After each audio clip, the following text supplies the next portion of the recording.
from here. It just kind of resonates that all of us are thinking on the same lines, and thank God for that. So I'm just going to brush upon some of the repetitive areas that Pooja and Kadambari have already expressed so comprehensively, and probably add in a few more perspectives that I'm sure you're doing already, but due to paucity of time, you may not have covered.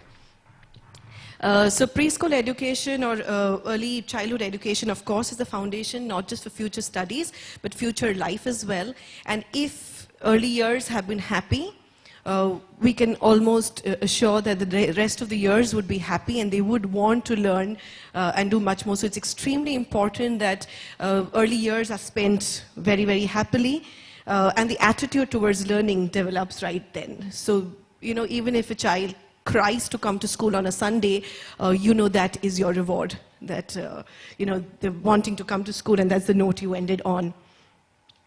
You know, while a lot of our schools tinker on these new ideas and new resources and all the available technology, you know, we see it all the time around, and our mails are, you know, bombarded with so many new products every single day. I think we would again go back to what are the basics of elementary school, or what are the basics of preschool education. So just going through some of the core principles we need to continue to remember and stick on to. First thing, of course, the emotional stability, both of you talked about. It's extremely important that children know that they belong. And it is for us to give them that feeling. They need to be understood, they need to be heard.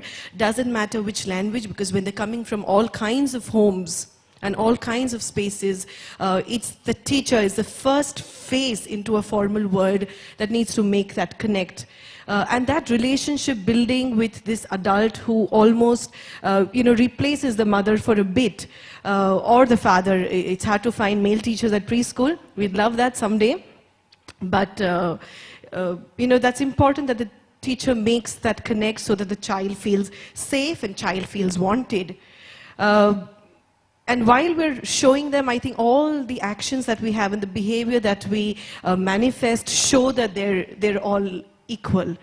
So equal opportunities for all, giving them the space that no one's better, therefore no ranking. And I think no schools, I haven't come across many which would do that.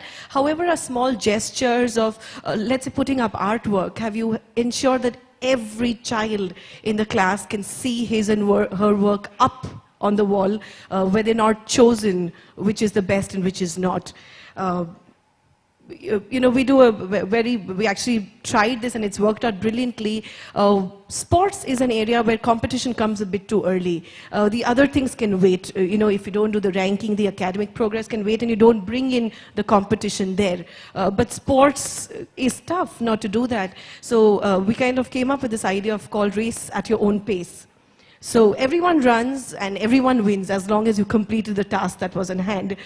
Parents found it a bit hard.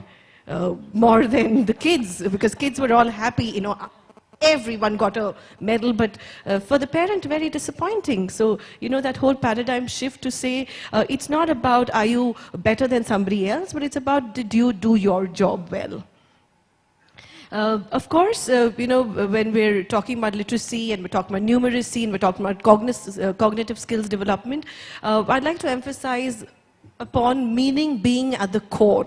When we create a context and a need for learning, learning will happen. If you were to go back to, you know, when we were babies, or if your parent, the first word your child spoke when your child was an infant, it had to be either water, a word for water, or mother, or father, or granny. Why are these the most common first words? Because that's the need. Food, water, and the adult who's the significant adult in your life is the first word, and that just emerged. Nobody had to teach this infant these words, but once there is a need and a context, the child will learn. So, of course, creating all the activities that we do through multisensory, through creating a lot of learning centers, bringing in techniques that cater to all kinds of learners, not to lose out the meaning.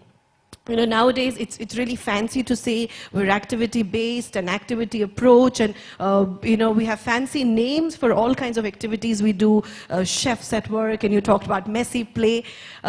But if all this is at a superficial level, and if you forget the core purpose of why you even began to do this, because you wanted to bring in the tactile experience, the smell through the fruits and vegetables that you will cut and explore, the color and the shape and the number of seeds inside, and all of those, if you don't know why you're doing this, then it just left to making a fancy school. So it's important that you bring in the purpose in what you do.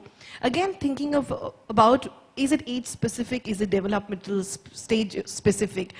Sometimes I really worry about preschools that are preparatory schools. You almost want to graduate them by senior KG. Some even do a graduation ceremony with coat and a cap, and that is a bit scary because they're just 2-3 years in school life. They have many, many years to go.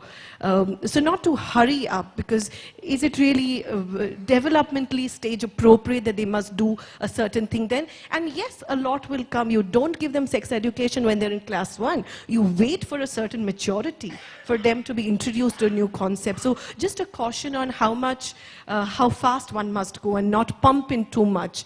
And that brings me to this point of it's an antidote to the seminar today because it's talking about digital learning, and our effort is actually to de-digitize. Right from the womb, the kid already, by miracle, by evolution, can use an iPad with such, easy, effortlessly. And you wonder where that's coming from. My son, who's 4, does this to the storybook, as though the dog will just kind of hop on. They just know it. And the fear is that when you're too overstimulated, the boredom will seep in soon. So again, to give the right thing at the right time, computer not as a toy, surely as an aid, a learning tool, something to enhance the concept that cannot be otherwise done through real hands-on activities. But too early stimulation will affect in the long run. It seems colorful now. So sorry for all the service providers that are bringing too much too early, but that's, and I'm not being old-fashioned, I'm just being cautious here. Because we need to sustain the joy of learning. Sometimes you hear of schools introducing multiple languages. Yes, kids at an early age do have the capacity to learn as much as you want to give them, but what is the relevance? I mean, you're teaching Japanese, but do they know the regional language? Because tomorrow when they go to the market with a parent, will they be able to say, 1 kilo tomato dijiye? How will the Japanese language help them yet?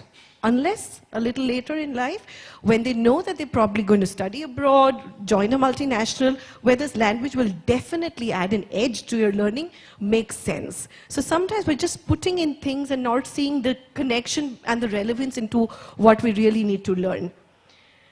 Parents as partners, extremely important. We keep telling our teachers that don't try and get your parents off your back, but really get them on your side. Teachers have experiences because every parent thinks they know more of education. Actually, everyone thinks you can start a preschool. You can start preschools in your backyard. You really don't need, as of yet, any certification to really start there. I hope the government really puts in some norms to say you cannot really just start it there if you don't know what early childhood education is all about. So bring in parents, tap their resources. It's always good to have an extra heart when you're doing things, because there's so little and there's so many in most schools, to bring them on your side. And I think once they step into your space, they will begin to empathize. I think most parents who've come in for a substitution in class will go back to say, wow, we look after 1 and you look after 30. And you'll suddenly have them, on your side, helping you, supporting you, whether it's all kinds of events you're doing or filling up for you whenever you need an extra hand. Of course, at the same time, a lot of sensitization and awareness with parents, talking about your methodologies. A lot of times preschool education, because we've all gone through very conventional systems which talk about ABC 1 to 3, jitna zyada likha hai, it seems like utni zyada padhai hui hai. So your parents saying, but you're not doing any notebook work, and why are you not writing yet? So educating them about when should writing come if you haven't really got your readiness skills, if you haven't really understood some basic pre-reading, pre-writing concepts, how will you get on to writing? So helping them, educating them, sharing what your philosophy on education is, which will help you so that they can support you. A lot of times, telling that some things can wait, but the children need to really know the basics first, and if the ingredients are right, if the readiness is right, writing will naturally come by.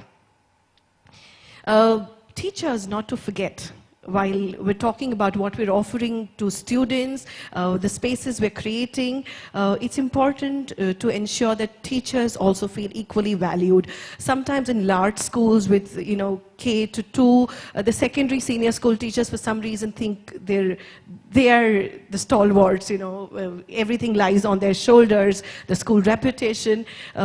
I would really, from my personal experience, say it's hardest to be a pre-nursery teacher. Hats off to those who can be there and be there for 4 hours, entertaining almost, 30-odd kids. So right from your salary packages to the compensations you offer, I think schools and policymakers need to think of, are you ensuring that they are also on an equal, parallel track? Yes, for shorter hours, so that can be a point, but otherwise, giving them the message that you're equally valued. So while our top class does well, it's also because something you may have done right when they were with you many, many years back. Training of teachers as equal to training of parents, continuously updating and keeping abreast with what's going on, needless to say, is extremely important. Networking with professionals within your city, across, internationally, again to see what best practices you can take on, but of course ensuring that the teacher's heart is in the right place. So these were some of the thoughts on preschool education. I actually had a whole presentation on language teaching. I was going to go on that track, but that is up on the World Summit website because that was one of the nominations. So I'm actually not getting there at all. But if any of you are interested in looking at a whole language approach, you may visit the website and look at this presentation. Thank you so much, and thank you for inviting me. I'm almost a wildcard entry. Therefore, my name's not printed in there. Okay, thank you so much.